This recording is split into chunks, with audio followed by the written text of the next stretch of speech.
Eh, me hago eco de los planteamientos que Rafa hace breves momentos comunicó. Uno de los retos en el crecimiento espiritual de algunas personas o muchas personas es precisamente la distinción entre lo que es la voluntad de Dios y el propósito de Dios. Y quiero, ¿verdad?, tener la oportunidad a través de esta intervención poder arrojar luz y tal vez, ¿verdad?, traer un poco de dirección y enfoque a las personas que pudieran estar abrazando este tipo de controversia. Y quiero compartir entonces tres principios que debe usted considerar para que pueda entonces tener mejor sintonía con lo que es la voluntad de Dios para tu vida y el propósito de Dios para tu persona. Términos que estaré en breve explicando. Cuando hablamos de la voluntad de Dios, nos referimos a ese proyecto, ese plan relacional personal que Dios tiene con el individuo que no es negociable. Esa voluntad está expresada en la palabra de Dios. Todo argumento, toda doctrina, toda enseñanza que vaya contrario a lo que es lo que está establecido en la palabra de Dios, se puede automáticamente considerar que es opuesto a la voluntad de Dios. Por eso es que es bien importante cuando hablamos de la voluntad de Dios, son propósitos y principios inmutables, como por ejemplo, todos estamos llamados, ¿verdad?, a abrazar la salvación por medio de Jesucristo, lo cual significa la única forma de ser reconciliados con Dios es a través de la figura de su Hijo. Por eso el evangélico está llamado a arrepentirse y abandonar lo que es las creencias, lo que son doctrinas dentro del movimiento evangélico o protestante que se oponen a los principios de la palabra de Dios, porque muchas veces está cargado de doctrina de hombre, de legalismos, y abrazar la voluntad de Dios. El católico está llamado a abandonar toda doctrina, toda enseñanza que se oponga a la palabra de Dios y en alguna manera sea oposicional a esta reconciliación que Dios invita a todo hombre a través de la figura de su Hijo. El mismo Cristo advirtió: nadie tiene acceso al Padre si no es por el Hijo, y por lo tanto el testigo de Jehová, el mormón, el musulmán, el evangélico, el católico, si te das cuenta, todos estos son ejemplos de religiones, denominaciones, están llamados al arrepentimiento y a convocar y entrar y construir una relación de reconciliación con Dios a través de la figura exclusiva de su Hijo Jesucristo.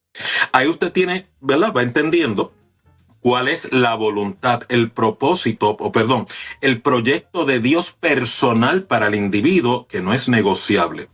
Otros principios asociados a la voluntad de Dios es la promesa o el concepto para algunas personas. Pues si Dios es mi proveedor, esa es la promesa, esa es la semilla.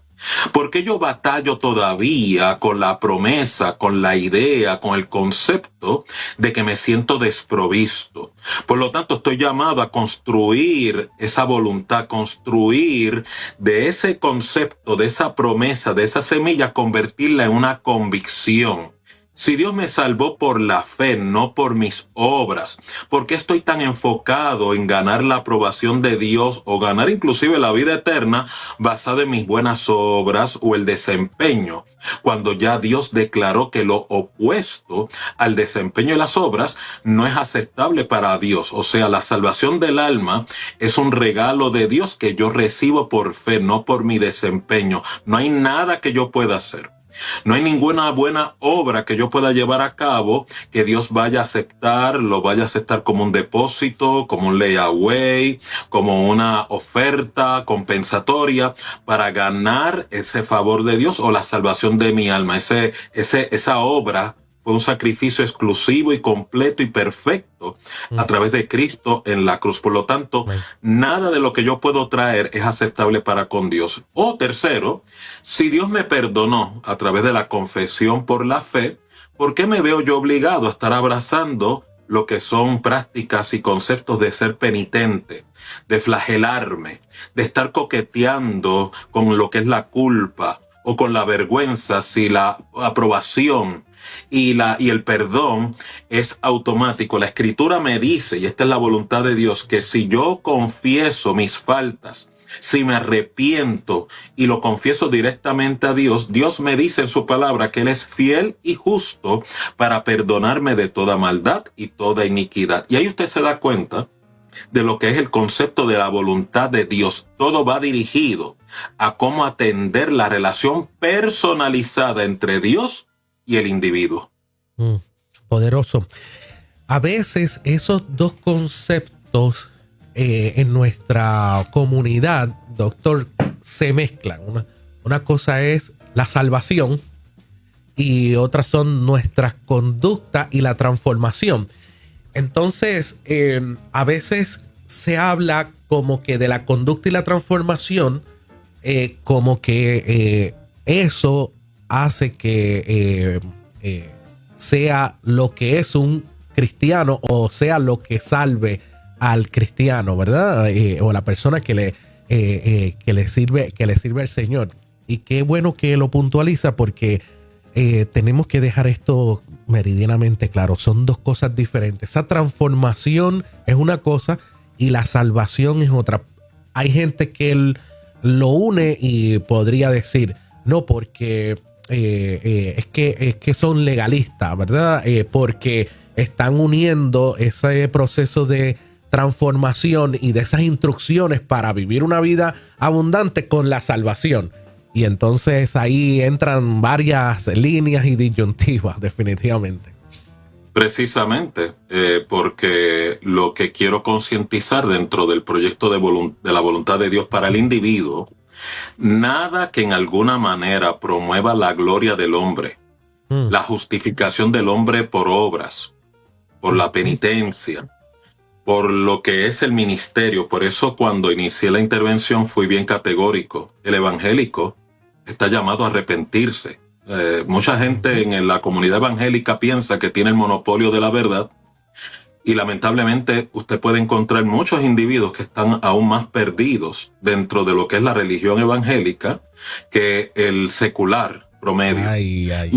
El mismo llamado, ¿verdad? Le aplica al católico, al islámico, al testigo de Jehová, porque Dios no hizo provisión para la religión, hizo provisión para el hombre, para la persona, para el individuo. Y segundo, contestando tu planteamiento, o aportándome más bien, hay una gran distinción entre lo que es justificación por la fe y lo que es el proceso de santificación. El proceso de justificación es otro que en el momento que yo me arrepiento de mis delitos, de mis pecados, de mis crímenes, Dios me perdona y me limpia. No, o sea, opera lo que es la vida eterna en ese momento, no a través de mi confesión, sino a través de la obra expiatoria que Cristo llevó a cabo, y ahora yo soy copartícipe de esa obra que Cristo logró por mí. O sea que cuando yo le pido perdón a Dios y recibo a Cristo como mi Salvador, ya no veo a Peter Burgos, ya veo a Cristo en mi persona. En ese momento estoy perdonado, estoy limpio. Dios me ve perfecto, no a través de mi desempeño, sino a través de la obra perfecta de su Hijo. Ahora bien, santificación es el proceso permanente, perpetuo, donde estoy siendo transformado a la imagen y la semejanza de Dios. Ahí es que entra este proceso de desvestirme del viejo hombre para vestirme del nuevo hombre.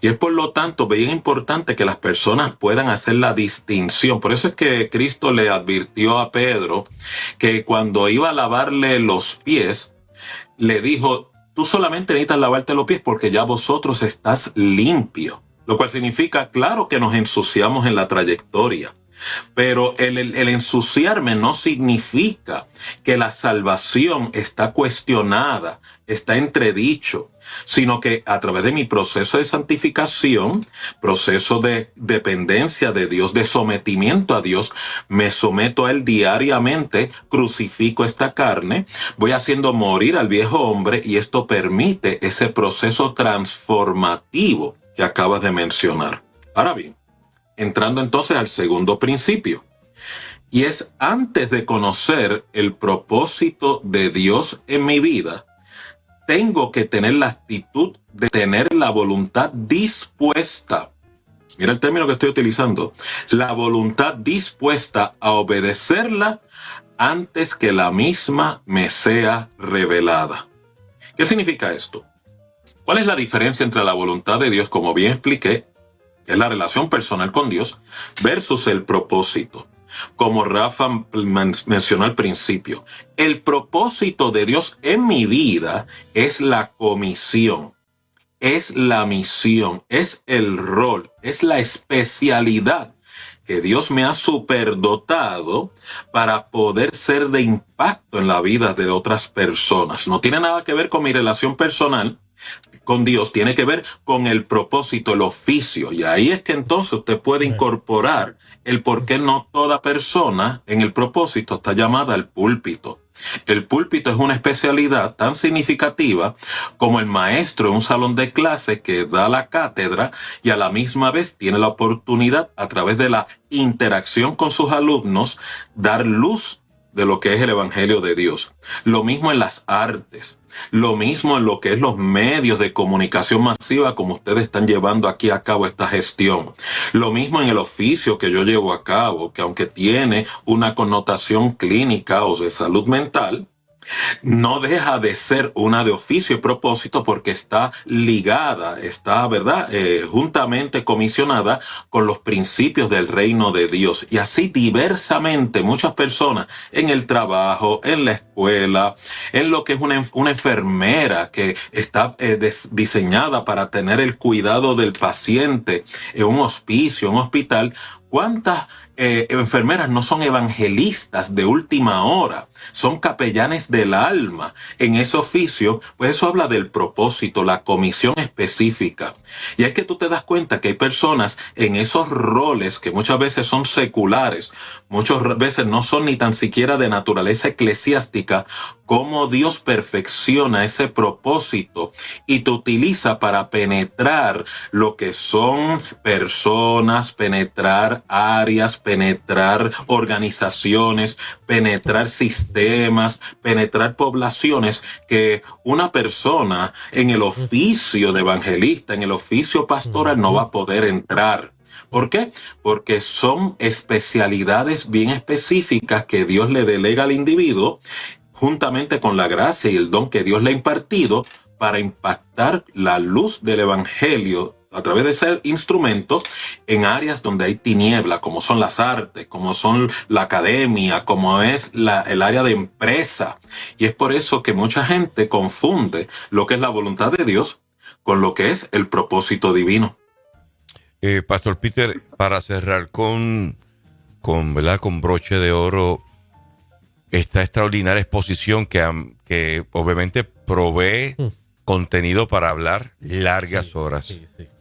Estoy convencido que hay mucha gente que hoy vive insatisfecho y que no están plenamente realizados. Es porque en un momento dado no supieron manejar en ese valle de la decisión, doctor Peter Burgos, a qué dedico mi tiempo. Porque si por un lado satisface el hecho de uno saber que tiene la convicción de que proclama a Cristo todo el tiempo y en cada oportunidad, el desafío de abrir los ojos y comenzar una jornada laboral en una área que no hay plenitud, eso es caótico, emocionalmente hablando. Usted me lo valida si es cierto o no, pero entonces hay un punto extraordinario que yo creo que aquí es donde vamos como que a respirar y como que decir, ahora entiendo.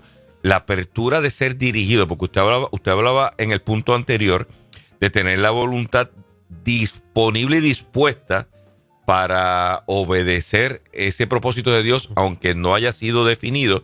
Pero entonces ahora se pone el proceso más interesante, porque la apertura de ser dirigidos y guiados por el Espíritu de Dios, eso no todo el mundo se sujeta a eso. Habemos algunos que vivimos obstinados como el caballo Mustang, o sea, todo el tiempo en contra de la dirección, y eso nos pasa factura, hasta gracias a Dios nos rendimos, pero yo creo que eso es uno de los debates más difíciles que podemos manejar. Pero hemos pagado un precio por esa obstinación. Sí, señor.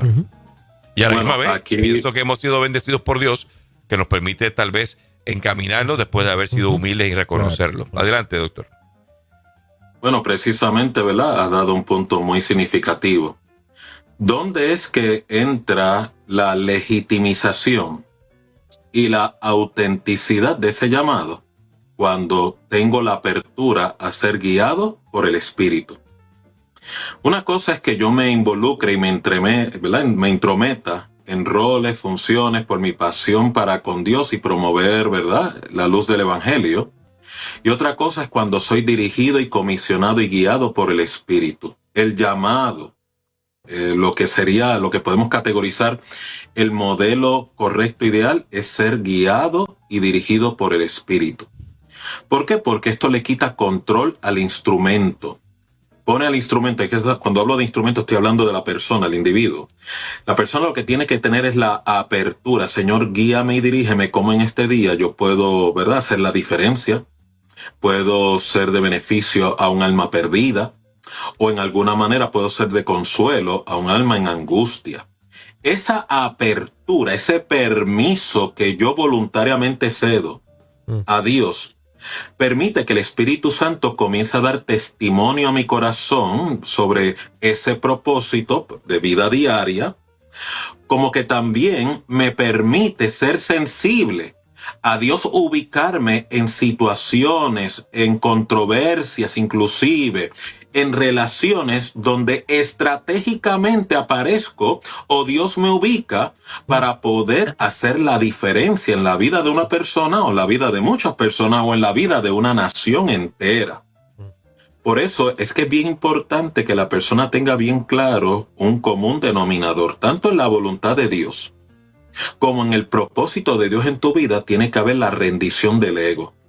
Involucra de que Cristo aumente en mí y yo como persona mengüe. Y con esto cierro la idea.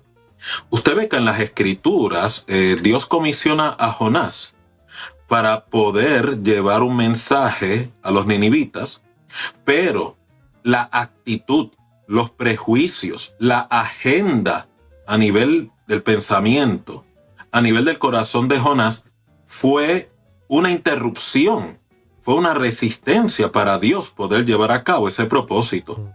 Y por eso cuando Dios le comisiona esta comisión, este propósito, esta misión a Jonás, más que trabajar con los ninivitas, tuvo que trabajar con el instrumento en doblegar esa voluntad. Sin embargo, cuando tú ves a Pedro, que es dirigido por el Espíritu a casa de Cornelio, Pedro sufría los mismos prejuicios que Jonás, presentaba la misma inquietud de Jonás hacia, ¿verdad?, los gentiles. Pero ¿qué hizo la diferencia? La actitud y la apertura al cambio, que es la evidencia de humildad, es la evidencia de una persona espiritual, es la evidencia de una persona en mansedumbre. ¿Y cuál fue el resultado? Pedro acepta la invitación dirigido por el Espíritu de ir a predicar el Evangelio a la casa de Cornelio, y cuando está predicando el Espíritu Santo cae sobre toda la reunión. Y ahí Pedro, uno de sus prejuicios queda destruido en el momento, en el instante, un concepto en la cual demuestra ¿qué me impide bautizar en agua a estas personas que han sido bautizadas por el Espíritu Santo? Segundo, ya Dios venía trabajando en el propósito de Pedro cuando, estando en la azotea de la casa, le envía la visión del lienzo de la sábana con reptiles adentro y le dice: mata y come. Y Pedro le contesta: Señor, no voy a comer porque ninguna cosa inmunda ha entrado en mi boca. Y Dios le contesta: lo que Dios santificó, no lo llames inmundo.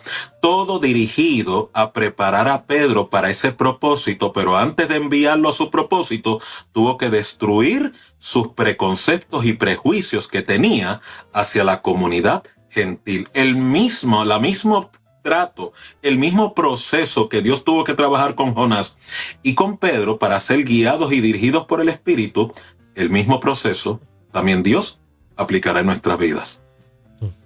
Poderoso, doctor. Gracias por esta, yo creo que primera, ¿verdad? Primera dinámica sobre el tema. Creo que queda mucho todavía por desmenuzar gracias por estas primeras 3 guías. Quiero hacer una pequeña pregunta para que nos dé dirección. Algunas personas me han escrito.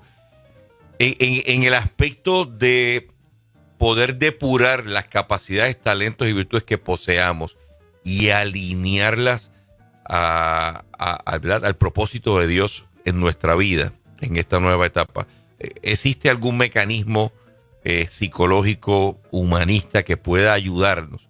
Porque cuando uno piensa en pedir consulta a un consejero, a un profesional en conducta humana o en ese aspecto de definir habilidades, como que la gente, no, deja que sea el Espíritu de Dios quien te revele en qué puede ser mejor.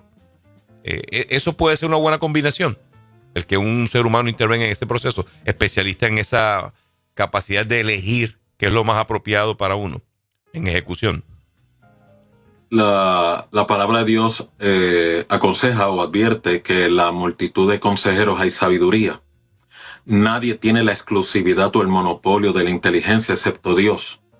Y aún Dios no lo maneja como un monopolio, lo distribuye de manera gratuita a toda la persona que tiene apertura a recibirla. Por eso es que la Escritura dice que si alguno está falto de sabiduría, pídasela a Dios, el que la dará abundantemente. Lo que pasa es que estamos en una época donde tenemos una sequía y una ausencia de apertura a buscar la sabiduría de Dios. La gente está desesperada buscando sabiduría humana, sabiduría terrenal, con la agenda o con la finalidad de poder ser alguien, cuando en realidad ya usted es alguien en Cristo.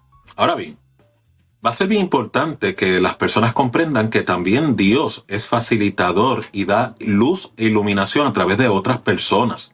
No solamente un psicólogo, un consejero, un pastor, sino también a través de tu vecino, a través de un amigo, a través de un niño. La persona todo lo que necesita es la apertura al conocimiento. ¿Por qué? Porque la persona que es guiada y dirigida por Dios, hay un filtro que Dios establece en el corazón de la persona y es el siguiente. El que es de Dios, la palabra de Dios, escucha. El que no es de Dios, la palabra de Dios no escucha. Y es por eso que usted va a ver que hay personas que logran discernir de manera espectacular el mensaje de Dios, el discernimiento de Dios, el propósito de Dios, aún en lo que categorizamos como piedras que hablan, o la mula que habla. Que es en otro contexto, Dios sí tiene que utilizar una persona no creyente, una circunstancia secular para iluminarme, para ilustrarme, para ayudarme en mi crecimiento, lo va a hacer porque no está limitado en recursos. Donde realmente está la piedra angular es en la apertura, el discernimiento de mi persona. ¿Y cómo logro eso? Nuevamente, a través del fruto del Espíritu, la humildad y la mansedumbre es lo que me ayuda a que toda interacción de vida diaria a la cual yo estoy expuesto tenga la apertura de recibir cuando Dios me habla, cuando Dios está en el asunto y cuando Dios está ausente en dicha controversia. Se llama discernimiento espiritual. Es muy, muy poderoso. Muchos